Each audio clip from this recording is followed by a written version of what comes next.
inform me that I am happy. What is me? That's another question. It is composed of two major segments, and they are both located within Mercy strategy, and they interact with Dasein. Why must me be separate from being? Well, if there were no being, then we could not coalesce as individuals into a social grouping. On the other hand, if there were no me, then we could not address our group in the first person. We couldn't say, I would like to do this. Rather, we'd be like the members of an ant colony. I remind you again that these two me's and other issues are discussed in the document orderedcomplexity.pdf, which can be viewed on our website at cognitivestyles.com. So that's an overview of the way in which the brain handles economics. The circuit, we can clearly see, is based in Dasein. And this core of being, unlike kinship, is supplemented by sensing and by thinking. There's a lot more to say about the calculation of efficiency, the formation of budgets, and the interaction of Dasein with Max Weber's system of bureaucracy, but we'll leave that for later. Okay, let's summarize some of what we have covered thus far in this episode. First, we distinguished consciousness from common sense and presented two forms of being, kinship and Dasein. Second, we analyzed the will and the way in which it coordinates both memory and logic, as well as action.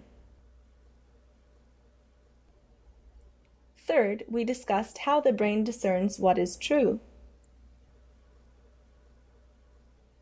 Finally, we worked out mechanisms by which the mind extends action into economics and implements an exchange of objects for a price.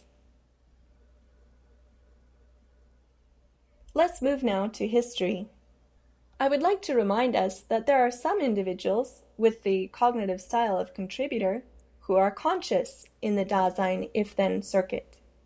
They use it to explore contingency responses for every possible outcome, so that they are prepared to flexibly adapt the means for implementing long-term plans. Pierre Elliott Trudeau. He devotes the same total attention to analyzing each successive problem as he does to any task, whether this is polishing up his scuba diving technique or boning up on Tibetan culture in advance of his trip there. His mind is ordered, sequential, linear. When he's reading, he never skips. When he's analyzing a problem, he never slides past a part of the problem that seems unresolvable, nor fails to pursue to the uttermost limit all the consequences, political and intellectual, of any solution that comes to his own or to anyone else's mind. His ability to think things right through, to foresee the implications of proposals, was uncanny and unnerving. He appears to enjoy resolving a problem in all its multiple economic, financial, constitutional, and political dimensions. Of restructuring government, I have the feeling of a mechanic who's retuning a car or something and getting the thing ready to go. Charles Lindbergh preparing for his flight across the Atlantic. He carefully considered and solved every problem that might conceivably arise as his project advanced. He carried a notebook in which he listed the obstacles to his success, those thought of by himself and those suggested by others, then devised schemes for avoiding or overcoming these. Not until a definite scheme had been worked out and steps taken to put it into effect did he scratch the listed obstacle from the book. President Franklin D. Roosevelt, an exhorter, and Lindbergh were, in any case, antithetical personalities, each having precisely those salient features most likely to irritate and outrage the other. Roosevelt's willingness to act on important matters in the absence of a precise and detailed blueprint, and with only a vague concept of possible consequences, must arouse the very opposite of admiration in one who, like Lindbergh, made a fetish of preparation, carefully calculating all possible contingencies. Arthur C. Clarke, Rendezvous with Rama, Ballantine Books, 1973. Commander Norton did not really believe in luck. He never got into a situation until he had analyzed all the factors involved and had secured his line of retreat. William O. Douglas. Douglas was surgical in his interrogation. He was thoroughly prepared and knew exactly where he wanted to go. He went to the jugular, but he did so with questions that were precise, sharp, and surgical. The earmark of Douglas in those days was total preparation.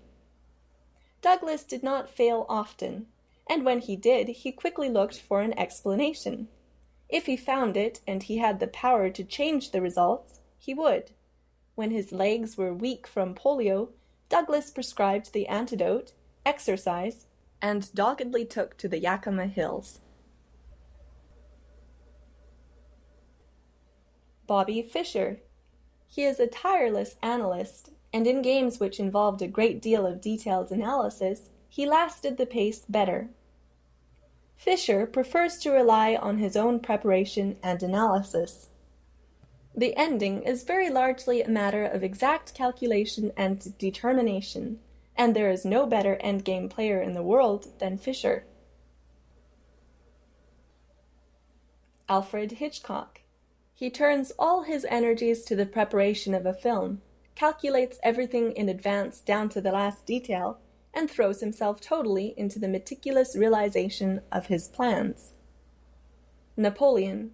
If I always seem ready to answer everything and to face everything, the reason is that before engaging in any enterprise, I have given long thought to it and foreseen what might occur. President Woodrow Wilson. Calm, uninterrupted thought was never a labor for his trained mind. One is considered queer in America if one requires time for concentrated thought. He always had a remedy for every political ailment, or he frankly told his students, "My mind is in debate," and when debate was ended, gave the conclusion. George Mueller. I am not a fanatic or enthusiast, but, as all who know me are well aware, a calm, cool, quiet, calculating businessman. At his death, the Western daily press stated, his bearing and his speech were not those of an emotional enthusiast who would incur heavy liabilities with a light heart. Indeed, had he been such a man, his life would have been less surprising than it was. It was his calmness and confidence, associated with the most careful watchfulness over expenditure and most business-like habits, that presented a combination of qualities altogether unique and wholly surprising. For the contributor, there are no probabilities. Some conceivable event is either a risk and guarded against, or it is ignored. It can make him seem like a gambler to others. Charles Lindbergh as a student. His friends had already been impressed by his complete independence of mind and spirit, and by his tendency to regard every dangerous opportunity as a personal challenge, though the game he played or the code he followed seemed also to require that he calculate the risks carefully, employing mind and skill to reduce as much as possible, which was often not very much, the proportion of blind chance in the outcome of his adventures.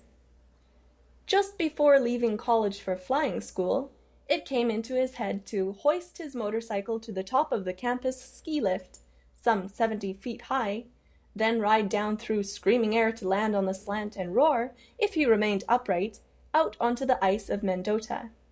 Like all such ideas, once it had entered his head, it could not be got out again, either by himself or by the two half-disgusted friends to whom he confided it.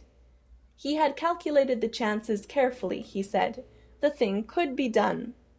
All that deterred him was the problem of getting the machine to the top of the jump, and doubtless he would have solved this problem had not his attention been diverted to his plan to enter aviation.